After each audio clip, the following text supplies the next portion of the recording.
You love someone who keeps you just close enough to hope, but far enough to hurt. You reach for them, but somehow they always find a way to step back. They say they need space. They say they're busy. They say it's not you, but you can feel that something in the air changes when things start to get real. And here's the truth. It's not your fault you want to understand it. It's not weakness that you want to connect. It's human. But loving someone who keeps you at arm's length, that's a kind of ache that seeps into your bones. It's not the loud kind of pain. It's the quiet confusion that makes you question your worth every time they pull away. You start asking yourself questions that sound like blame. What did I do? Why am I not enough? Why can't they just meet me halfway? And slowly, without even realizing it, you start adjusting your own heartbeat to match their distance. You soften your tone. You edit your feelings. You start walking on emotional eggshells just to avoid triggering their retreat. You stop asking for more because more feels dangerous. And somewhere deep down, you begin to believe that maybe love is supposed to feel like this uncertain, fragile, one-sided. But I need you to hear me now. It's not. What you're feeling isn't love's fault. It's the echo of fear, theirs and maybe even yours, disguised as protection. You're loving someone who's learned to survive by holding back.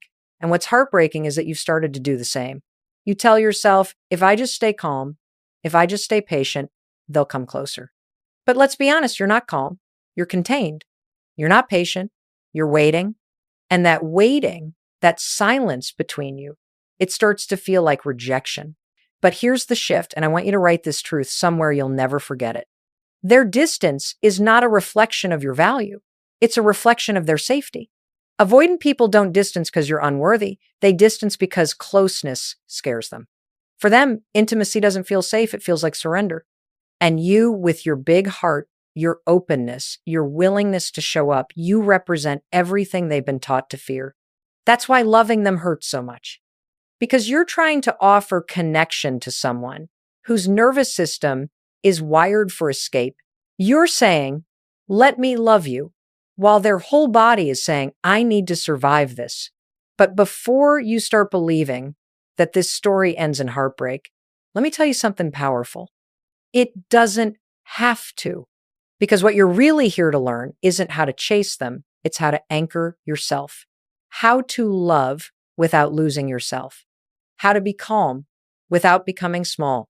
How to understand their fear without absorbing it. And that's where this conversation begins.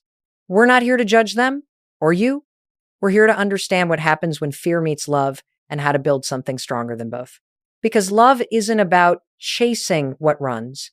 It's about creating the kind of safety that makes running unnecessary.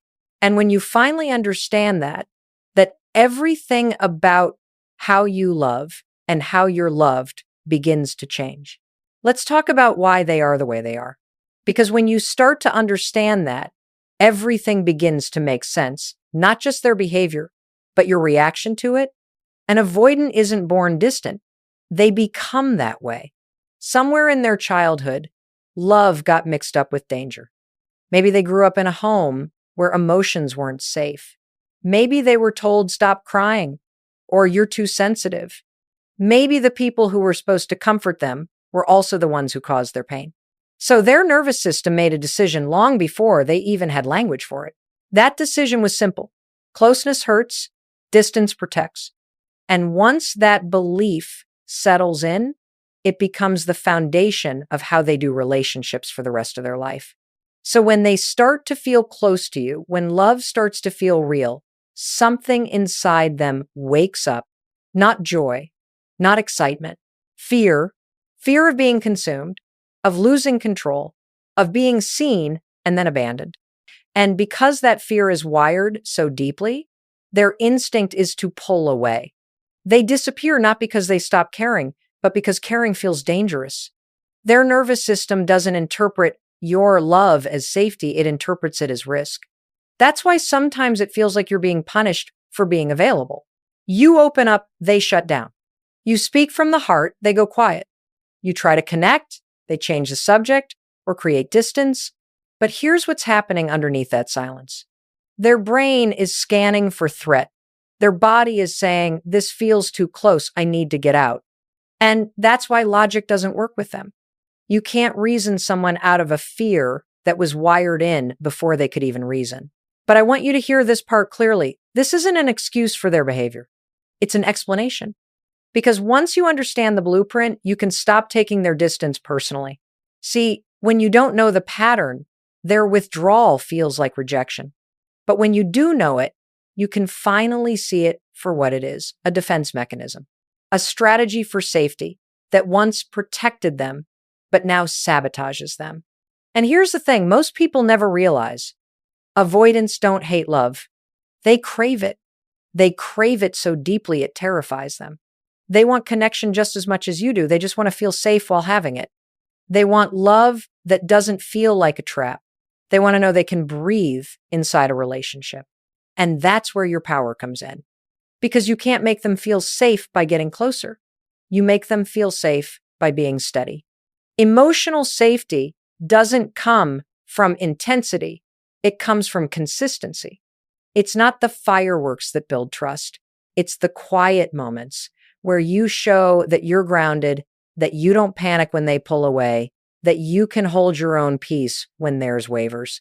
You see, their entire blueprint is built on the fear that intimacy equals loss. But when you learn to love them without losing yourself, you begin to rewrite that blueprint. You teach them, gently and without words, that closeness doesn't have to cost freedom, and that's when everything begins to change. That's the moment when distance starts to lose its power. Because the one thing an avoidant cannot run from forever is safety. And that's exactly what we're about to unpack next. What happens when your love stops chasing and starts centering? Let's talk about you for a moment. Because loving someone who keeps their distance does something to you. Slowly, quietly, it starts to change the way you love, and not always for the better. You start to think that if you could just do one more thing right, they'd finally relax. If you could just be patient enough, kind enough, calm enough, they'd finally stay. But here's the truth. Every time you bend a little further, you drift a little farther from yourself. You stop saying what you really feel. You stop asking for what you really need. You start managing their emotions instead of honoring yours. And that right there is the slow erosion of self that happens when your heart tries to earn what should be freely given. You tell yourself you're being understanding, and you are. You tell yourself you're giving them space, and maybe you are. But somewhere beneath all that patience is a quiet hope that one day they'll notice all the ways you've made yourself smaller for them. That's not love. That's survival. And I want to be real with you. You don't need to earn your place in anyone's life. The moment you start proving your worth, you've already forgotten it. Because love that's conditional on your silence, on your restraint, on your ability to stay small, that's not partnership. That's performance. You think your calm is helping. But it's not calm, it's containment. You're holding in your truth because you're terrified that honesty will drive them away. But here's the paradox. The more you hide, the less safe you actually feel. Because every time you swallow a need, every time you smile through disappointment, every time you say, it's fine when it isn't, your body keeps score. You start living in tension, a quiet anxiety that never leaves. And you start confusing peace with the absence of conflict instead of the presence of truth. You think you're keeping the connection alive, but what you're actually doing is teaching your nervous system that love means suppression, that your comfort comes second, that your boundaries are negotiable, and it's not just emotional exhaustion, it's self-abandonment. It's you leaving yourself in the very place where you're trying hardest to be loved. But listen, this isn't about guilt. This is about awareness. Because the moment you see what you've been doing, you have the power to stop it. You can choose to show up differently. You can decide that your worth isn't up for debate. You can stop chasing love and start embodying it. You don't heal by controlling them. You heal by centering yourself. And when you start to center yourself, something powerful happens. The entire dynamic changes. That's what we're moving into next, how to shift from chasing to centering, from anxiety to calm authority, from losing yourself in love to leading with peace. This is the turning point. The moment everything starts to change. Because the truth is, you can't make someone feel safe by chasing them. You can't create intimacy by over-explaining. You can't calm fear by moving faster. The only thing that soothes fear is safety. And safety doesn't come from what you say, it comes from how you are. When you stop chasing the avoidant and start centering yourself, you stop speaking the language of fear and start speaking the language of calm. And that, right there, is when things begin to shift. Here's what centering means. It means you stop making their reactions the weather forecast of your day. It means you anchor yourself before you engage. It means you stop trying to win love and you start embodying it. When they pull away, instead of spiraling, you breathe. When they go quiet, instead of panicking, you ground yourself in peace. When they withdraw, instead of reaching, you remain. Because your calm presence does something their defenses can't predict. It doesn't chase, it doesn't fight, and it doesn't collapse. It just holds steady. And that steadiness confuses their fear in the best possible way. You see, an avoidant expects one of two things when they pull back. They expect you to chase, or they expect you to give up. But when you do neither, when you simply hold your peace, you introduce a third possibility. You show them what regulated love looks like. Your presence says, I'm not here to control you. I'm not here to rescue you. I'm here because I choose to be, and I can stay calm, even if you need space. That kind of emotional leadership is magnetic, because what the avoidant has never known is love that doesn't demand or disappear. You become something new to their nervous system, a steady rhythm instead of an emotional storm. And here's where it gets powerful. The moment you stop chasing, you stop being a mirror of their fear. You stop reinforcing the story that closeness equals chaos. Instead, your peace starts to reprogram their expectation of love. They start to realize, consciously or not, that being close to you doesn't feel dangerous. It feels grounding. And that's what makes them stay. Not words, not logic, energy, because calm is contagious. Your regulation teaches theirs how to relax. Your stillness becomes safety. And listen, this doesn't mean you become indifferent. It means you become intentional. You don't withhold to punish. You pause to protect your peace. You don't react to force change. You respond to keep connection possible. You're not playing games. You're setting the emotional tone. You're saying, we can be close, but not chaotic. We can be honest, but not hostile. We can love without losing ourselves. That's the real shift.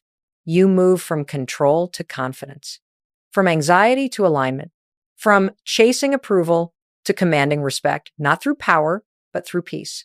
And when you start living from that centered space, you'll begin to notice something incredible. You don't crave their reassurance anymore. You don't need constant proof that you matter, because your stability becomes your validation. And the avoidant, whether they realize it or not, will begin to feel something they've never truly felt before: safety in your presence. That's the first sign that real love, the kind built on emotional maturity, not fear, has a chance to grow. And that's what we'll dive into next: what emotional safety really looks like in action and how it becomes the love language avoidance never knew they needed. Let's talk about emotional safety, because this is the real love language of every avoidant person. And honestly, it's the foundation of every healthy relationship. Most people think love is built on passion, intensity, fireworks. But those things don't sustain connection, they just ignite it. What keeps love alive isn't intensity, it's safety. And here's the thing: safety doesn't sound romantic at first. It doesn't sparkle or sizzle. It doesn't show up in text messages at midnight or in dramatic apologies after distance. Safety shows up quietly. It shows up in tone, in presence, in predictability. Safety is when you say what you mean and mean what you say. Safety is when your reactions match your words. Safety is when your energy doesn't shift every time they pull back. Safety is when they learn slowly, gently, that they can exhale around you. Because for someone with avoidant wiring, love has never felt safe. It has always felt conditional. They've learned that connection comes with demands, that affection comes with strings, that vulnerability leads to pain. So they built walls not to keep people out, but to keep themselves from falling apart. But when they meet someone whose love is calm, consistent, grounded, something begins to shift inside them. Their nervous system starts to relax. Their body starts to learn a new lesson. Closeness doesn't have to equal chaos. And that's what emotional safety does. It rewires fear. It teaches trust where anxiety used to live. It allows love to unfold without pressure, without panic, without pretending. Let me tell you something powerful. Passion burns hot, but it burns fast. Safety builds slow, but it lasts. And that's what the avoidant deep down is searching for, even if they can't put it into words. They're not drawn to people who chase them. They're drawn to people who regulate them. They fall for the energy that feels like peace. They trust the person who doesn't flinch when they retreat. Because every time you stay calm in the face of their fear, you send their nervous system one powerful message. You're safe here. You can be you here. And the longer you hold that steady energy, the more they start to soften. The silence that used to feel cold starts to feel calm. The space that used to trigger panic starts to feel like breathing room.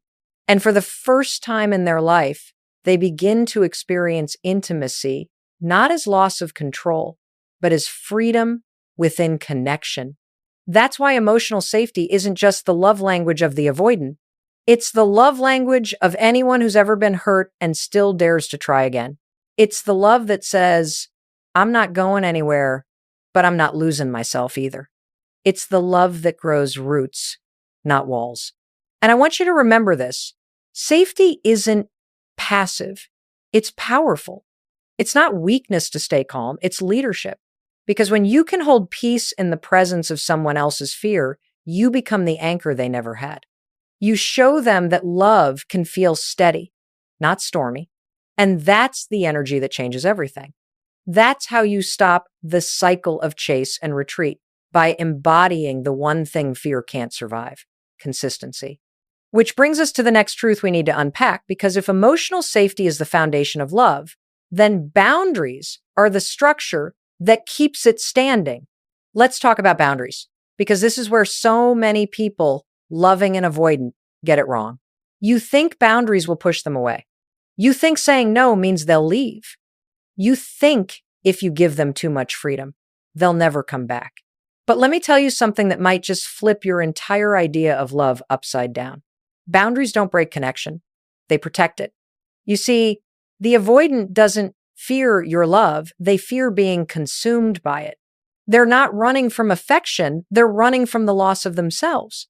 So when you build clear, calm, compassionate boundaries, you don't threaten them. You reassure them. You show them that you're strong enough to hold your own space. And strength to someone who fears chaos is safety. Boundaries are not about control. They're about clarity. They say, this is where I end and you begin. This is what I'm available for and what I'm not. This is how I love you without losing me. And listen, a boundary isn't punishment.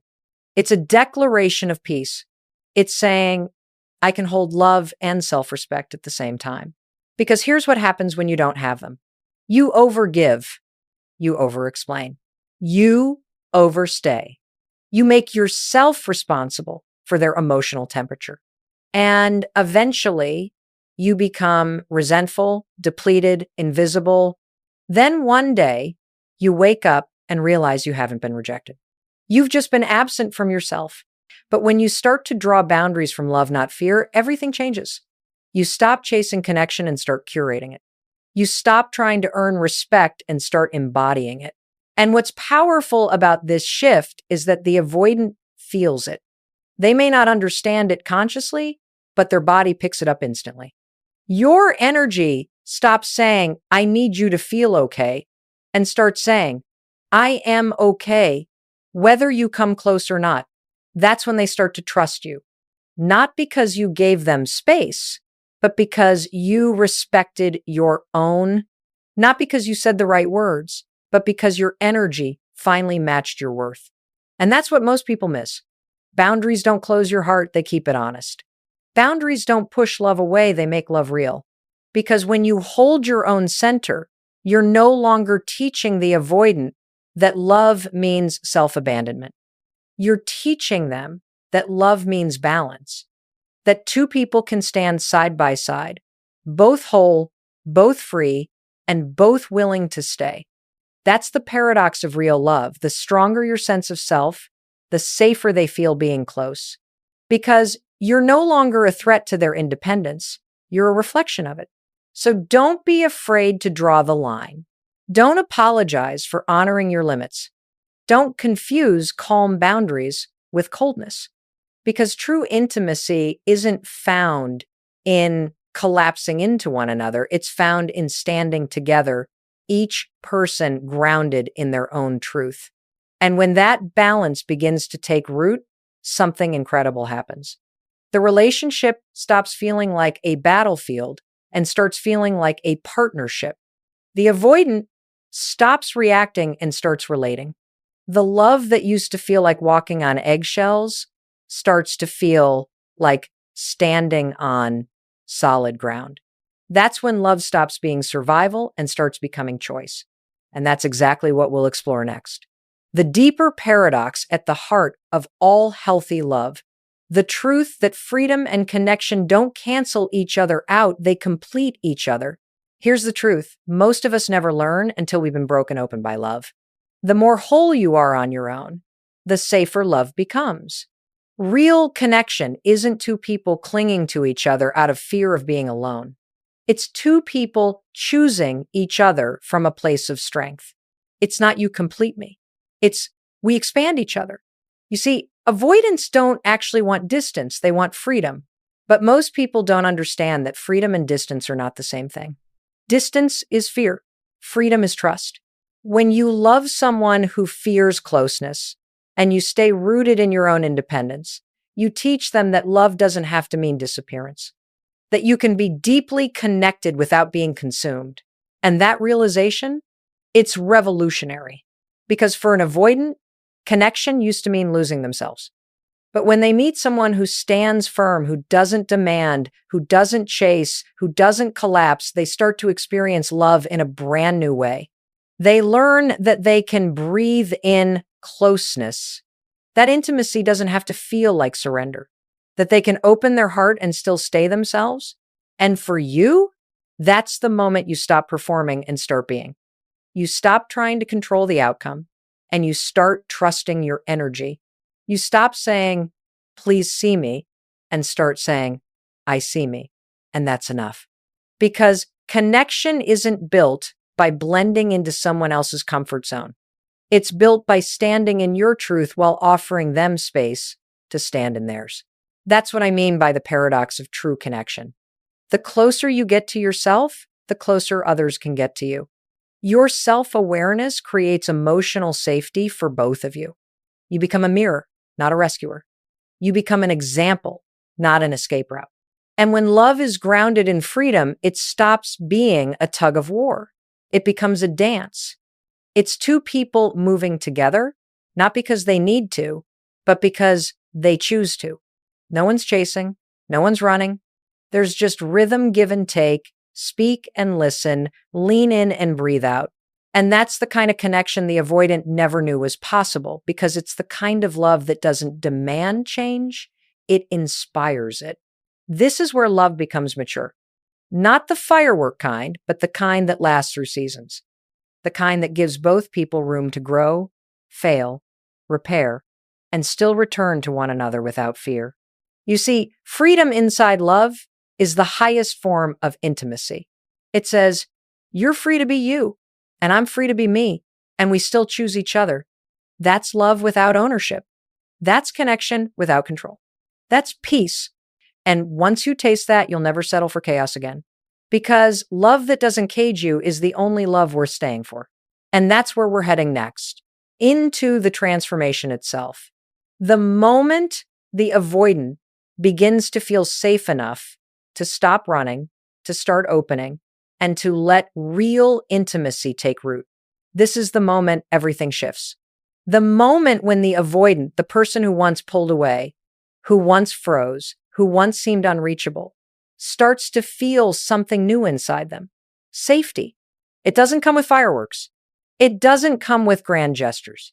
It comes quietly. It comes in micro moments that most people overlook, but those moments are everything. You'll see it when they linger a little longer before leaving. When they start a conversation instead of avoiding one, when they reach for your hand, not out of habit, but out of peace, that's what emotional safety does. It creates space for the human heart to rest. And for someone who's spent their life braced for abandonment, rest feels like love. Their nervous system starts to learn a new truth. I can stay, I can care, I can be close, and still be me. You'll notice their communication start to change. They'll begin to explain instead of escape. They'll start using words like I need, I feel, I think. Simple words, yes. But for someone who built an entire identity around emotional independence, those are acts of courage. And make no mistake, this isn't a sudden awakening. It's a slow rewiring. Every calm conversation, every moment of patience, every time you stay steady instead of reactive, you're helping them build new associations in their brain. Their fear says, if I let you in, I'll lose myself. But your consistency keeps whispering, you're safe here. You can come close and still be free. That's how healing happens, not through confrontation, but through co-regulation. Not through fixing, but through modeling.